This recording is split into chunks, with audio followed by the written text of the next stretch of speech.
Hello guys, welcome to my YouTube channel. അപ്പോൾ നമ്മൾ കണ്ടിട്ട് കുറച്ച് ദിവസമായല്ലേ. അപ്പോൾ ഇന്നത്തെ വീഡിയോ എന്ന് പറഞ്ഞാൽ ഇനി SSLC എഴുതാൻ പോകുന്നവർക്കുള്ളതാണ്. അതായത് ഇപ്പോൾ നമ്മൾ സ്കൂൾ തുറക്കുമ്പോൾ അടുത്തതായിട്ട് 10ാം ക്ലാസ്സിലോട്ട് കാലെടുത്ത് വയ്ക്കാൻ പോകുന്ന കുറച്ച് പേർക്കുള്ളതാണ്. അപ്പോൾ നിങ്ങൾ ആദ്യമായിട്ടാണ് എൻ്റെ യൂട്യൂബ് ചാനൽ കാണുന്നതെങ്കിൽ തീർച്ചയായിട്ടും സബ്സ്ക്രൈബ് ചെയ്യുക. ഇനിയുള്ള കണ്ടൻറ് എല്ലാം നിങ്ങൾക്ക് ആവശ്യപ്പെട്ടതായിരിക്കും. സോ നമുക്ക് വീഡിയോയിലോട്ട് പോവാം. എനിക്ക് ആദ്യമായിട്ട് നിങ്ങൾക്ക് പറയേണ്ട കാര്യം എന്ന് പറഞ്ഞാൽ എനിക്ക് 10ാം ക്ലാസ്സിൽ ഫുൾ A+ ആയിരുന്നു. ഇപ്പോൾ നിങ്ങൾ കണ്ടു കാണും, ഒരുപാട് ന്യൂസിലും കാര്യങ്ങളിലും ഒക്കെ കണ്ടു കാണും എത്രത്തോളം ഇപ്രാവശ്യത്തെ A+ കുറഞ്ഞിട്ടുണ്ടെന്ന്. അതായത് കഴിഞ്ഞ പ്രാവശ്യം 60,000 ആൻഡ് എബോവ് ഉണ്ടായിരുന്ന A+ ആണ്, അതായത് ഫുൾ A+ ആണ് ഇപ്പോൾ അതിൻ്റെ നേരെ പകുതിയായി 30,000 ആൻഡ് സംതിങ് ആയിട്ട് മാറിയേക്കുന്നത്. പക്ഷെ അപ്പോഴും നിങ്ങൾ ആലോചിക്കണം, ആ 30,000 ഉള്ള കുട്ടികൾക്ക് ഫുൾ A+ കിട്ടി. അപ്പോൾ നമ്മളെ കൊണ്ട് പറ്റുന്ന കാര്യമാണ്, നമ്മൾ ശ്രമിക്കാഞ്ഞിട്ടാണ്. ഞാൻ ഒരിക്കലും നിങ്ങളെ കുറ്റം പറയത്തില്ല, കാരണം ഇപ്പോഴത്തെ സിലബസ് മാറി, നിങ്ങൾക്ക് PYQs വളരെ കുറവായിരിക്കും. അപ്പോൾ നമുക്ക് ചെക്ക് ചെയ്യാനൊന്നും പറ്റത്തില്ല, പ്രാക്ടീസ് ചെയ്യാൻ പറ്റത്തില്ല, നമ്മളെ കയ്യിലുള്ള ടെക്സ്റ്റ് തന്നെ നമ്മൾ പഠിക്കേണ്ടി വരും. പക്ഷേ നിങ്ങൾക്കുള്ള ഒരു ബെനിഫിറ്റ് എന്ന് പറഞ്ഞാൽ PYQs അധികം ഇല്ല. സോ നിങ്ങൾക്ക് ടെക്സ്റ്റ് എല്ലാം നല്ല രീതിക്ക് പഠിക്കാൻ പറ്റും. ടെക്സ്റ്റ് ഫുള്ള് വായിക്കാം, നമുക്ക് എവിടെ നിന്നാണ് ക്വസ്റ്റ്യൻ വരുന്നതെന്ന് അറിയാൻ പറ്റത്തില്ല. സോ നമ്മൾ ടെക്സ്റ്റ് എല്ലാം കവർ ചെയ്യും. അതേപോലെ ടീച്ചേഴ്സ്, ഇപ്പം നിങ്ങൾ ട്യൂഷൻ സെൻറ്ററിൽ പോകണമെങ്കിൽ അങ്ങനെ എല്ലാ നോട്ട്സ് എല്ലാം നമ്മൾ കവർ ചെയ്യും. അതിനുള്ള ഗുണം എന്ന് പറയുമ്പോൾ ഇപ്പോൾ നിങ്ങൾ +2 ഒക്കെ കഴിഞ്ഞ് ഇപ്പോൾ PSCയിലോട്ടാണ് നിങ്ങൾ എഴുതാൻ പോകുന്നതെങ്കിൽ PSCക്ക് അത് വളരെ ഉപകാരം ചെയ്യും.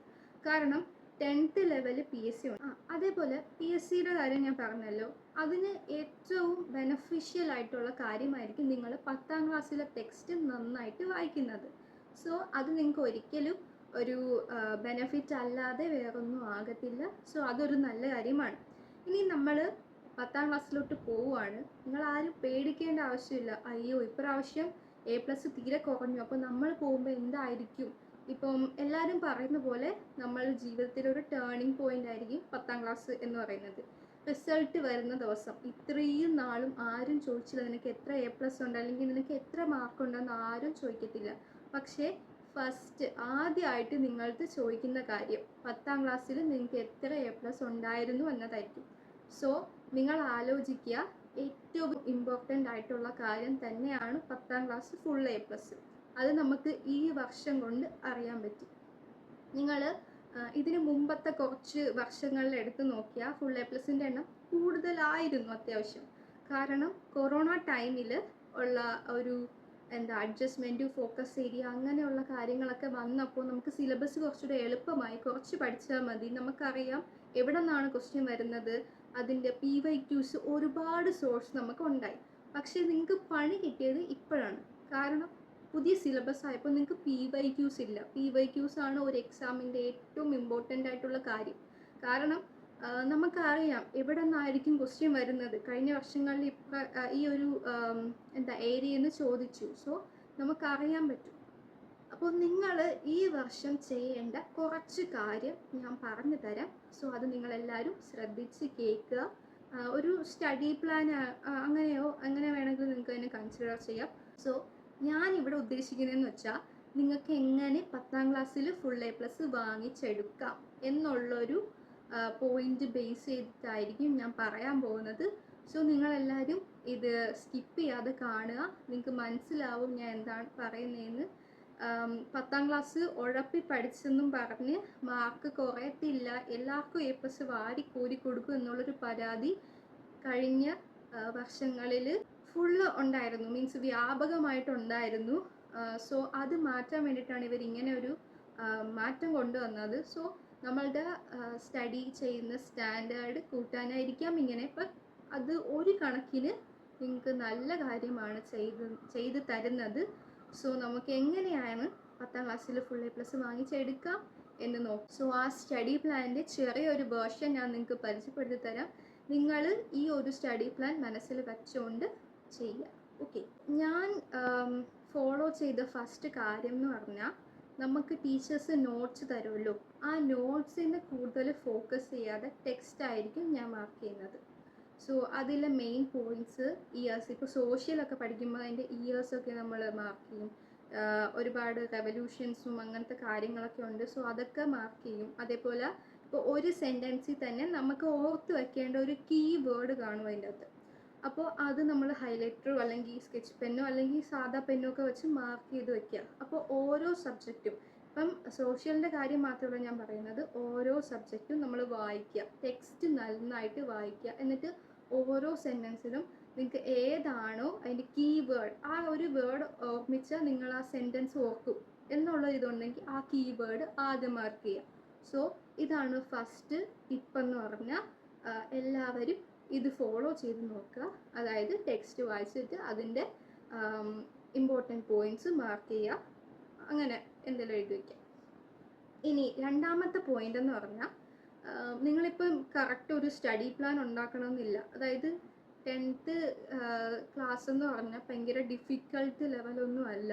നിങ്ങൾ +1 +2 എത്തുമ്പോൾ നിങ്ങൾക്കത് മനസ്സിലാവും. നമ്മൾ വിചാരിക്കും 10ാം ക്ലാസ്സാണ് പാട്, +1 +2 ഒന്നും അങ്ങനെ ഇല്ല, അല്ലെങ്കിൽ 10ാം ക്ലാസ്സിൽ ഫുൾ A+ വാങ്ങിക്കുന്നതാണ് ഏറ്റവും കൂടുതൽ കാര്യം വരുന്നത്, അല്ലെങ്കിൽ 10ാം ക്ലാസ് ഒരുപാട് കാര്യങ്ങൾ പഠിക്കാനുണ്ട് എന്നൊക്കെ നമ്മൾ വിചാരിക്കും. ബട്ട് നിങ്ങളൊരു +1 +2 എത്തുമ്പോൾ നിങ്ങൾക്ക് മനസ്സിലാവും 10ാം ക്ലാസ് ഒന്നും അല്ല എന്നുള്ളൊരു രീതിയിലോട്ട് നിങ്ങൾ പോകും. സോ നിങ്ങളിപ്പം വെളുപ്പാൻ രാവിലെ എണീക്കണം, പാതിരാത്രി വരെ പഠിക്കണമെന്ന് ഞാൻ പറയത്തില്ല. സോ നിങ്ങളൊരു നിങ്ങളുടെ സ്കൂള് വിട്ട് വന്നിട്ട് കുറച്ച് നേരം ഫ്രഷായി ഒരു 2-3 മണിക്കൂർ അത്രയും മതി. ഇപ്പോൾ നിങ്ങൾക്ക് വർക്ക് കാണും, അസൈൻമെൻറ്റ് കാണും, ചിലപ്പോൾ എന്തെങ്കിലും ഹോംവർക്കോ കാര്യങ്ങളൊക്കെ കാണും. അതെല്ലാം കഴിഞ്ഞിട്ട് ഒരു 2-3 മണിക്കൂർ മാക്സിമം നിങ്ങൾ പഠിക്കാൻ നോക്കുക.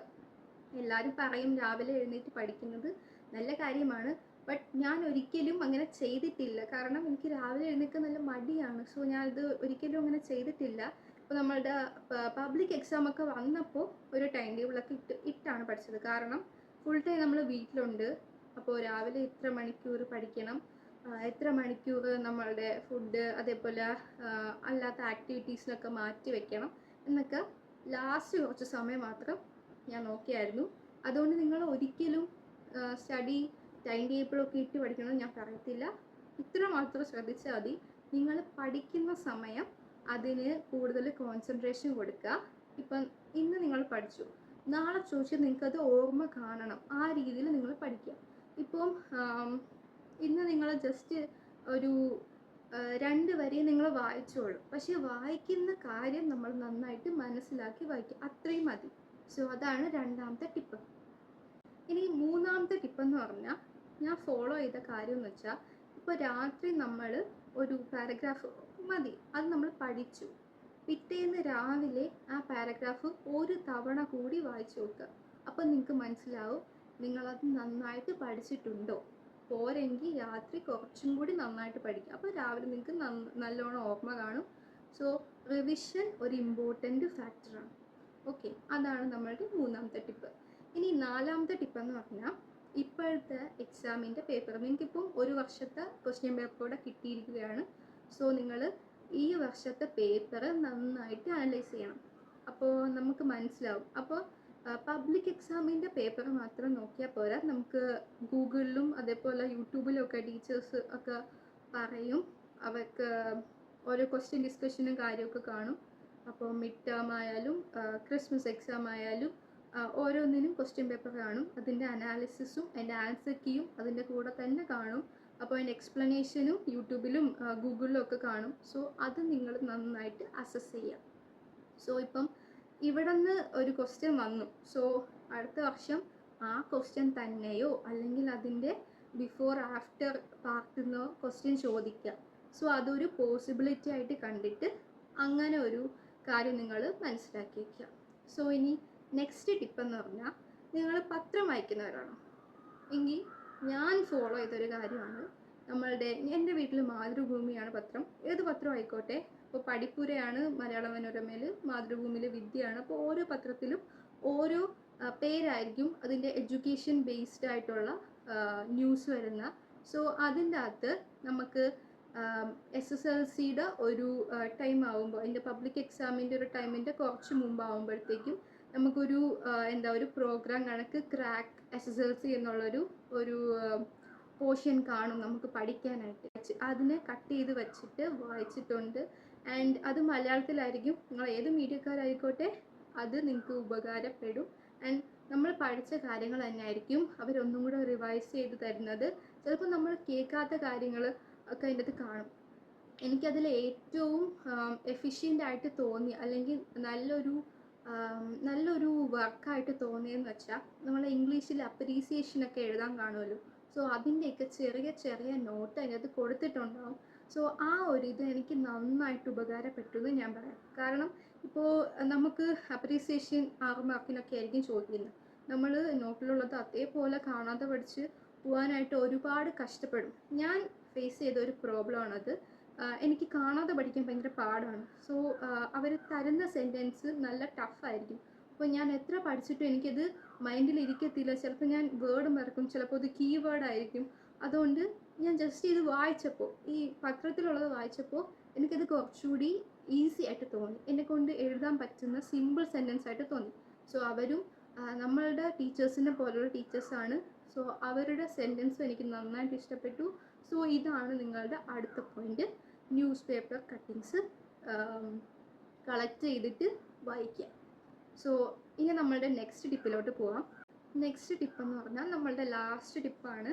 അതായത് നിങ്ങളുടെ മൈൻഡിനെ പറഞ്ഞ് വിശ്വസിപ്പിക്കുക എന്നുള്ളതാണ്. കാരണം ഇപ്പം നിങ്ങൾക്ക് അറിയാമല്ലോ A+ൻ്റെയൊക്കെ അവസ്ഥ. സോ നല്ലൊരു സ്കൂളിൽ, ഇപ്പം നിങ്ങൾ പഠിച്ച തന്നെ സ്കൂളിലായിരിക്കും നിങ്ങൾക്ക് തുടർന്ന് പഠിക്കാനുള്ള ആഗ്രഹം. സോ ഫുൾ A+ ഉണ്ടെങ്കിൽ നമുക്ക് ഉറപ്പായിട്ടും ആ ഒരു സീറ്റ് കൺഫേം ആക്കാം. സോ നമ്മളുടെ മൈൻഡിനെ പറഞ്ഞ് വിശ്വസിപ്പിക്കുക, എനിക്ക് 10ാം ക്ലാസ്സിൽ ഫുൾ A+ വാങ്ങിക്കണം എന്നുള്ളത്. ചിലവരൊക്കെ എഴുതി വയ്ക്കും, ഇപ്പോൾ എനിക്ക് I want full A+ in 10th അല്ലെങ്കിൽ in SSLC എന്തെങ്കിലും നമ്മൾ എഴുതി വയ്ക്കും. സോ നമ്മൾ എന്നും കാണുന്ന സ്ഥലത്ത് വയ്ക്കുക. പണ്ട് തൊട്ടേ എൻ്റെ സാറ് പറയുന്ന ഒരു കെമിസ്ട്രി സാറാണ്. സാറ് പറയുന്ന ഒരു കാര്യമാണ്, ഇപ്പോൾ നമ്മൾ ആത്മാർത്ഥമായിട്ട് ആഗ്രഹിക്കുകയാണെങ്കിൽ നമ്മൾ എന്നും കാണുന്ന ഒരു സ്ഥലത്ത് ആ ഒരു കാര്യം എഴുതി വയ്ക്കുകയാണെങ്കിൽ നമ്മൾ ഓൾറെഡി ഓട്ടോമാറ്റിക്കായിട്ട് മോട്ടിവേറ്റ് ആയിക്കൊണ്ടിരിക്കും. ഇപ്പം എനിക്കിതിനു വേണ്ടി പരിശ്രമിക്കണം, ഞാൻ എഫേർട്ട് ഇടണം എന്നുള്ളൊരു രീതിയിലോട്ട് പോവും. സോ അതാണ് ലാസ്റ്റ് ടിപ്പ്.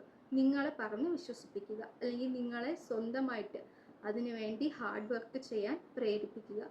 സോ അത് നിങ്ങളുടെ +1 +2 പഠനത്തിന് ഒരുപാട് സഹായിക്കും.